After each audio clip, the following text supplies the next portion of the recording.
بسم اللہ الرحمن الرحیم۔ محترم سامعین، ناظرین و ویورز، السلام علیکم ورحمۃ اللہ وبرکاتہ۔ امید ہے آپ اللہ تعالیٰ کے فضل و کرم سے خیریت سے ہوں گے۔ اللہ تعالیٰ آپ کو، آپ کے تمام اہل خانہ کو ہمیشہ اپنے حفظ و امان میں رکھے، آمین۔ راہ ہدایت و نجات کے سلسلے کا ولاغ درس قرآن کا آغاز کرتے ہیں۔ مدرسوں کے جناب قاری حافظ مولانا محمد اقبال صاحب، خطیب جامعہ مسجد نگینہ محلہ انصاریہ شیخوپورہ، اور اسے میں اپنے یوٹیوب چینل بشیر رشیدی سے آپ کی خدمت میں پیش کروں گا۔ شروع کرتے ہیں درس قرآن۔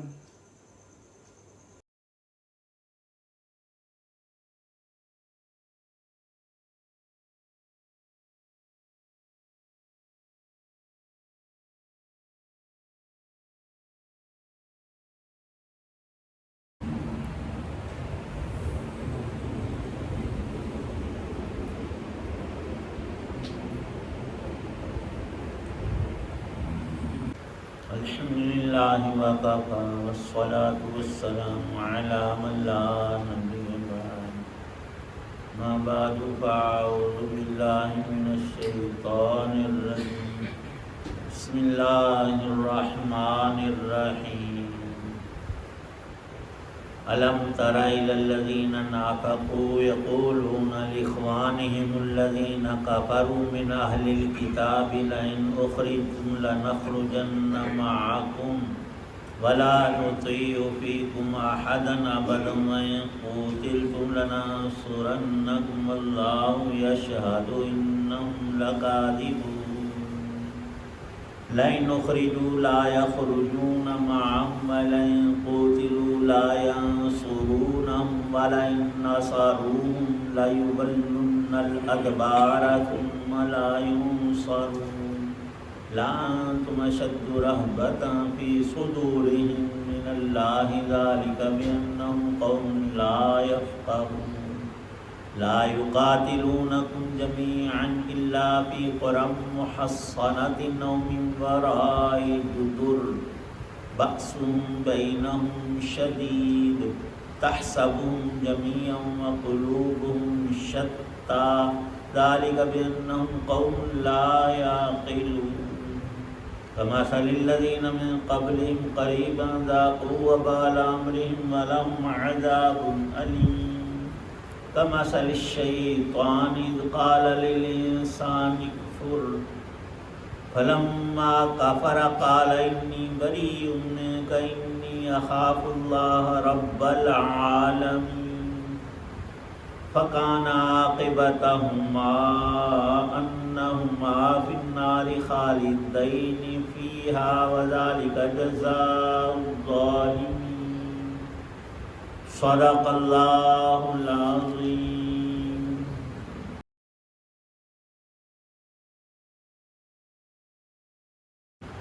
کیا تم نے ان کو نہیں دیکھا جنہوں نے منافقت سے کام لیا ہے کہ وہ اپنے ان بھائیوں سے جو کافر اہل کتاب میں سے ہیں یہ کہتے ہیں کہ اگر تمہیں نکالا گیا تو ہم بھی تمہارے ساتھ نکلیں گے اور تمہارے بارے میں کبھی کسی اور کا کہنا نہیں مانیں گے، اور اگر تم سے جنگ کی گئی تو ہم تمہاری مدد کریں گے، اور اللہ گواہی دیتا ہے کہ یہ لوگ بالکل جھوٹے ہیں۔ یہ پکی بات ہے کہ اگر ان اہل کتاب کو مدینہ سے نکالا گیا تو یہ ان کے ساتھ نہیں نکلیں گے، اور اگر ان سے جنگ کی گئی یہ ان کی مدد نہیں کریں گے، اور اگر بالفرض ان کی مدد کی بھی تو پیٹ پھیر کر بھاگیں گے، پھر ان کی کوئی مدد نہیں کرے گا۔ مسلمانوں، حقیقت یہ ہے کہ ان کے دلوں میں تمہاری دہشت اللہ سے بھی زیادہ ہے، یہ اس لیے کہ یہ وہ لوگ ہیں جنہیں سمجھ نہیں ہے۔ یہ سب لوگ اکٹھے ہو کر بھی تم سے جنگ نہیں کریں گے مگر ایسی بستیوں میں جو قلعوں میں محفوظ ہوں یا پھر دیواروں کے پیچھے چھپ کر۔ ان کی آپس کی مخالفتیں بہت سخت ہیں، تم انہیں اکٹھا سمجھتے ہو حالانکہ ان کے دل پھٹے ہوئے ہیں، یہ اس لیے کہ یہ وہ لوگ ہیں جنہیں عقل نہیں ہے۔ ان کی حالت ان لوگوں کی سی ہے جو ان سے کچھ ہی پہلے اپنے کرتوت کا مزہ چکھ چکے ہیں اور ان کے لیے دردناک عذاب ہے۔ ان کی مثال شیطان جیسی ہے کہ وہ انسان سے کہتا ہے کافر ہو جا، پھر جب وہ کافر ہو جاتا ہے تو شیطان کہتا ہے کہ میں تجھ سے بری ہوں، میں اللہ سے ڈرتا ہوں جو سارے جہانوں کا رب ہے۔ چنانچہ ان دونوں کا انجام یہ ہے کہ وہ دونوں دوزخ میں ہوں گے جہاں وہ ہمیشہ رہیں گے، اور یہی ظلم کرنے والوں کی سزا ہے۔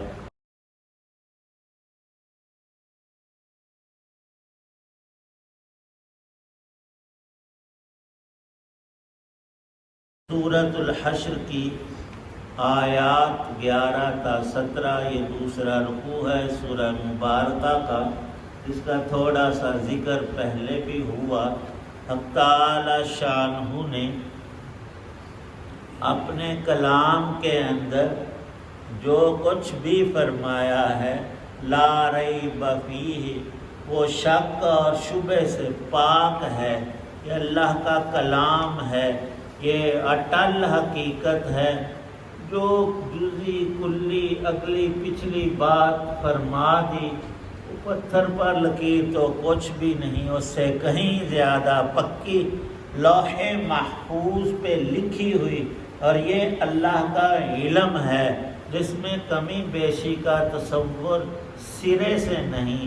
حق تعالی شانہ نے ان منافقین کا اور عہد کو توڑنے والے اہل کتاب کا ذکر فرمایا ہے، جو رسول کریم صلی اللہ تعالی علیہ وسلم کے زمانہ مبارک میں مدینہ منورہ شہر میں جو حقیقتیں پیش آئیں اور آنے والی تھیں، ان کو یوں ذکر کیا کہ یہ جو لوگ منافق ہیں، زبان سے کلمہ پڑھتے ہیں، دنیا کے فائدے کے لیے مسلمان جیتیں تو ہم مال غنیمت اور فے میں حصہ لیں، اور دوسرا ان کے غلبے کی صورت میں ہماری منافقت کھلے نہ، ورنہ جیسے کافروں سے یہ لڑتے جنگ کرتے ہیں، خود شہید ہو جاتے ہیں یا ان کو اللہ کے نام پر مار ڈالتے ہیں۔ کفار کو جو آڑے آئیں تو ہمارے ساتھ بھی یہی ہوگا کہ ہمارے بیوی بچے اور خود ہم ان کے ہاتھوں کہیں ذلت اور شکست اور قتل و غارت کا سامان نہ بن جائیں۔ صرف اتنی ہی ان کی نظر ہے، دنیا کے فوائد، اپنی جان مال کا بچاؤ، حالانکہ حق تعالی شانہ نے خالص ایمان کے اندر اس جہان کی ساری خیر اور آخرت کی تمام برکات رکھی ہیں۔ حق تعالی شانہ نے اپنے کلام کے اندر اور نبی پاک صلی اللہ تعالی علیہ وسلم نے اسی کی تشریح اور توضیح فرماتے ہوئے ہر طور سے ان لوگوں کو سمجھایا۔ کچھ قسمت والے وہ مخلص مومن بن گئے، لیکن بہت سے لوگ اپنی اسی منافقت پہ اڑے رہے۔ جب یہودیوں سے معاہدے کی خلاف ورزی انہوں نے کی اور معاہدے کو توڑ کر نبی پاک صلی اللہ تعالی علیہ وسلم سے لڑنے کی مسلمانوں کے ساتھ جنگ کی ٹھانی، تو اللہ تعالی شانہ نے اس موقع میں یہ آیات اتاری اور آپ نے ان کو الٹیمیٹم دے دیا، ان کے قبائل کو، بالخصوص بنو نذیر کے یہودیوں کو، تم نے تمام کیے ہوئے عہد پامال کا ڈالے ہیں، اب تمہارے لیے 10 دن ہیں، ان کے اندر جلا وطن ہو جاؤ، اس علاقے کو خالی کر دو، ورنہ جنگ کے لیے تیار ہو جاؤ۔ انہوں نے مشورے کے طور پر جب اکٹھے ہو کر سر جوڑا، خیر اسی میں ہے کہ جان بچا کر نکل جائیں۔ رئیس المنافقین عبداللہ ابن ابی، وہ شیطان جیسا شخص وہاں جا پہنچا، ان کو اکسانے لگا، میرے پاس 2000 لڑنے والے جان دینے والے افراد موجود ہیں، ہم تمہارے ساتھ مل کر ان مسلمانوں کا صفایا کر ڈالیں گے، اور اگر بالفرض بالآخر تمہیں یہاں سے نکلنا ہی پڑا تو ہم تمہارے ساتھ پکے ساتھی بن کر ہم بھی مدینہ چھوڑ دیں۔ اللہ پاک نے پہلے سے ہی بتا دیا کہ یہ بکواس کرتے ہیں، جھوٹ بولتے ہیں، ان کے دل میں اب بھی وہی بات ہے کہ ہم نے ان کا ساتھ کوئی نہیں دینا، اور جب جنگ ہوگی یہ آئیں گے ہی نہیں، اور آ گئے تو تمہارے ساتھ نکلیں گے نہیں، اور ان کی ساری باتیں جھوٹ کا پلندہ ہیں جن میں کچھ بھی حقیقت نہیں۔ حق تعالی شانہ نے جو کچھ فرمایا چند دنوں میں سارے زمانے نے دیکھا وہ بات کتنی سچی اور پکی تھی۔ ایک بندہ بھی 2000 کہے تو ان میں سے آیا نہیں ان کی مدد کے لیے، بنو نذیر کی مدد کے لیے۔ بالآخر وہ 10 دن تو گزرے جب حملہ ہوا، نبی پاک صلی اللہ علیہ وسلم اور آپ کے صحابہ آ گئے ان کے ساتھ لڑنے کے لیے، ان عہد شکنیوں اور شرارتوں کے سبب سے جو آئے دن یہ کرتے رہتے تھے۔ اب وہ دیکھتے ہیں کہ کام تو خراب ہو گیا، قلعوں میں بند ہو گئے، اور پھر 1-2 ہفتے ہی نکالے، اللہ نے ان کے دلوں میں ایسا رعب ڈالا کہ لڑ نہیں سکتے۔ اللہ پاک فرماتے ہیں بے وقوفوں کو دیکھو کہ رب کائنات کا کوئی ڈر نہیں، اور مسلمانوں کا ڈر ہے کہ ہمیں مار ڈالیں گے اور ہمارے مال چھین لیں گے۔ ہونا یہ چاہیے کہ انسان اپنے رب سے ڈرے، جو سب سے بڑی طاقت والا اور قدرت والا اور سب کچھ کرنے والی ذات تو اللہ پاک کی ہے۔ بندوں سے ڈرنا اور رب سے نہ ڈرنا، فرمایا کہ لا یفقہون، سب سے بڑی بے وقوفی یہی ہے۔ اور یہودیوں کی تو شروع سے عادت ہے، یہ لوگوں کو لڑا کر تماشا تو دیکھتے ہیں، خود ایسا نہیں کرتے، خود لڑنے کی ان میں ہمت نہیں ہوتی۔ اور وجہ اس کی یہ بھی بیان فرمائی قرآن میں کہ ان کو اپنے مال منال اور پیسے سے اتنی شدید محبت ہے کہ دنیا کی کسی قوم کو نہیں۔ جب پیسے کی بندے کو محبت اور ہوس اور ہرس اور لالچ حد سے بڑھ جاتا ہے، پھر وہ مرنا نہیں چاہتا، وہ کہتا ہے کہ میری زندگی سینکڑوں اور ہزاروں برس اور ختم ہی نہ ہو، اسی مال منال کی موجوں میں میں دنیا میں مستقل رہ پڑوں۔ حالانکہ یہ ہوا نہیں اور نہ ہی ہو سکتا ہے۔ اللہ کا قانون یہ ہے کہ اس کے سب سے برگزیدہ ترین بندے حضرات انبیاء علیہ السلام یہاں مستقل نہیں رہے، ان کا بھی وقت آخر موت آیا، اور خود سرکار دو عالم صلی اللہ تعالی علیہ وسلم جو ساری کائنات میں اللہ نے جن کو زیادہ فضیلت اور شرف اور کرامت بخشا، آپ بھی دنیا میں ہمیشہ نہیں رہے۔ 63 سال کی عمر مبارک اللہ نے ان کو عطا فرمائی تھی، اس کے بعد اللہ کے پاس چلے گئے۔ اور یہ خالی خولی باتیں نہیں، انسان کو کبھی دکھ اور غم کسی چیز یا کسی عزیز کے دنیا سے چلے جانے، بیمار ہونے اور انتقال کر جانے پر بڑا ہی غم لاحق ہوتا ہے۔ لکھا ہے اہل علم نے کہ اس موقع میں ایک بڑی ہی چیز فائدہ مند ثابت ہوتی ہے کہ بندہ یہ سوچے اور دیکھے کہ پاک پیغمبر صلی اللہ علیہ وسلم دنیا میں نہیں رہے، ان سے بڑی ہستی تو اللہ نے پیدا ہی نہیں کی۔ جب وہ چلے گئے تو ہم کون ہوتے ہیں؟ ہمارے عزیز اور ہمارے قریب اور رشتہ دار، یہ اللہ کا ایک نظام ہے، اور اللہ کی ہر بات اور کام میں بڑی حکمتیں ہوتی ہیں۔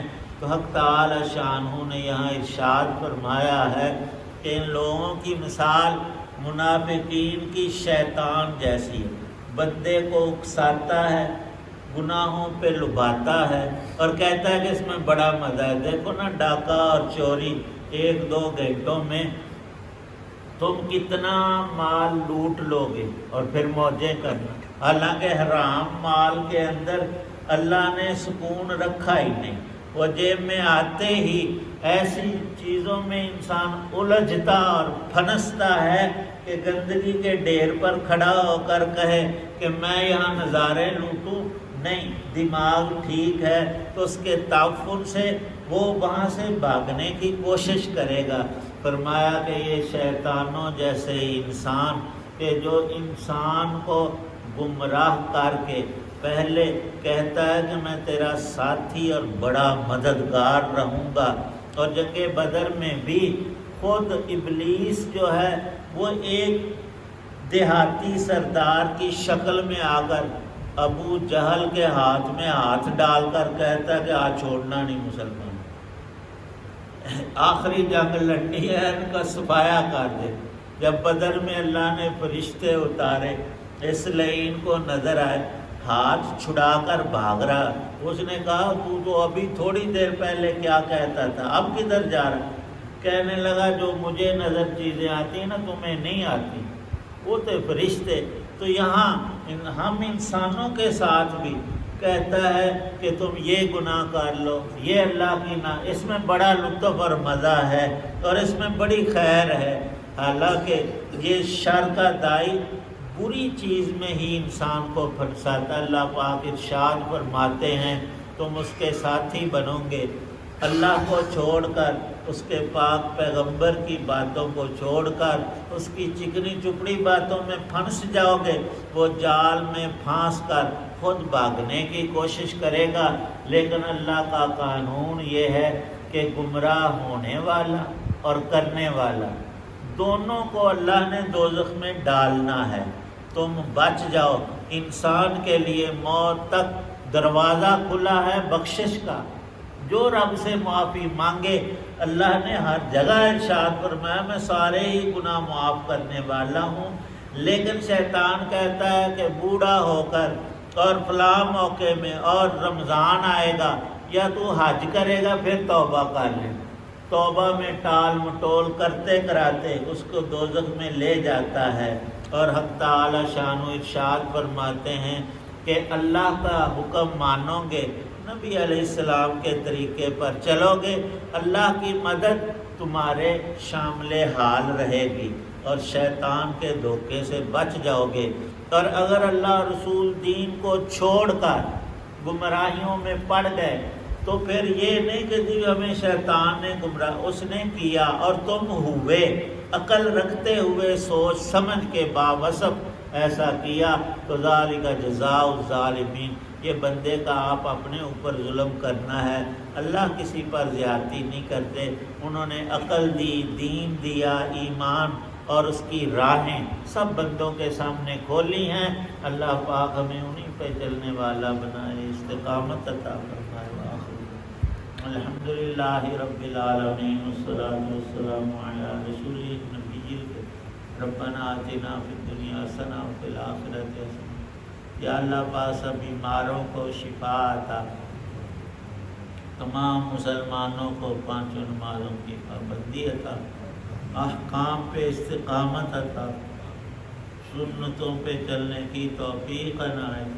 اتنے حضرات دعا میں موجود ہیں، سب کی نیک دعاؤں کو قبول فرما۔ ربنا اغفر لنا ولاخواننا الذین سبقونا بالایمان ولا تجعل فی قلوبنا غلا للذین آمنوا ربنا انک رؤوف رحیم۔ یا اللہ پاک قرآن پاک کا نور نصیب فرما، ہر روز شب و روز تلاوت کی توفیق عنایت، اپنا کلام سمجھنے عمل کرنے کی توفیق۔ یا اللہ یہ نور ہمارے گھروں میں اور اولاد میں بجائے نیٹ اور گندگی نجاست شیطانی آوازوں کاموں کے، یا اللہ اس نور کو جاری فرما، ہمارے سینوں میں، دلوں میں، روحوں میں اس کی چاشنی پیدا فرما۔ یا رب کریم ہماری نسلوں کو بھی اپنا کلام نصیب فرمانا، اسی پہ زندہ رکھنا، اسی پہ موت آئی، اسی پہ ہمارا حشر فرمانا، اپنے کلام کو ہمارا ہمیشہ کا ساتھی بنانا۔ یا اللہ پاک اہل ایمان دنیا سے چلے گئے، خاص کر ہم سب کے والدین، اعزاء اہل تعلق چھوٹے بڑے سب کی بخشش فرما، ہماری بھی مغفرت فرما۔ ایمان پہ خاتمہ نصیب فرما، دنیا آخرت میں نیکوں کا ساتھی، نیک مجالس نصیب فرمانا۔ صلی اللہ تعالی علی خیر خلق محمد وعلی آلہ وصحابہ واہل بیتہ اجمعین آمین برحمتہ۔ آپ دیکھ رہے تھے اور سن رہے تھے رائے ہدایت منجات کے سلسلے کا ولاغ درس قرآن، مدرس تھے جناب مولانا محمد اقبال صاحب۔ آج کے درس میں سورہ الحشر کی آیات 11 تا 17 کی تلاوت، ترجمہ و تفسیر بیان کی گئی، اور اسے میں نے اپنے یوٹیوب چینل بشیر رشیدی سے آپ کی خدمت میں پیش کیا۔ یہ روحانی اور قرآنی ولاگز ہیں جو اس پر اپلوڈ کیے جاتے ہیں، لہٰذا اگر آپ نے اسے ابھی تک سبسکرائب نہیں کیا تو ضرور سبسکرائب کر لیجیے گا، دوستوں سے بھی شیئر کر لیجیے گا، یقیناً اس کا آپ کو ڈبل ثواب و اجر ملے گا۔ آخر میں بیل آئیکن کو ضرور پریس کیجیے گا۔ اللہ تعالیٰ آپ کا حامی و ناصر ہو، اللہ تعالیٰ آپ کو، آپ کے لکھانہ کو ہمیشہ اپنے زمان میں رکھے، آمین۔ اپنی دعاؤں میں پاک وطن، والدین، آباء و اجداد کے علاوہ اس ناچیز کو بھی ان میں شامل فرمائیں تو انتہائی شکر گزار ہوں گا۔ آج کا ولاگ ختم کرتے ہیں اس دعا پر کہ آپ اور آپ کے اہل خانہ جہاں بھی رہیں خوش رہیں، آباد رہیں، شاد باد رہیں، آمین۔ السلام علیکم ورحمۃ اللہ وبرکاتہ۔ پاکستان زندہ باد۔ اللہ حافظ۔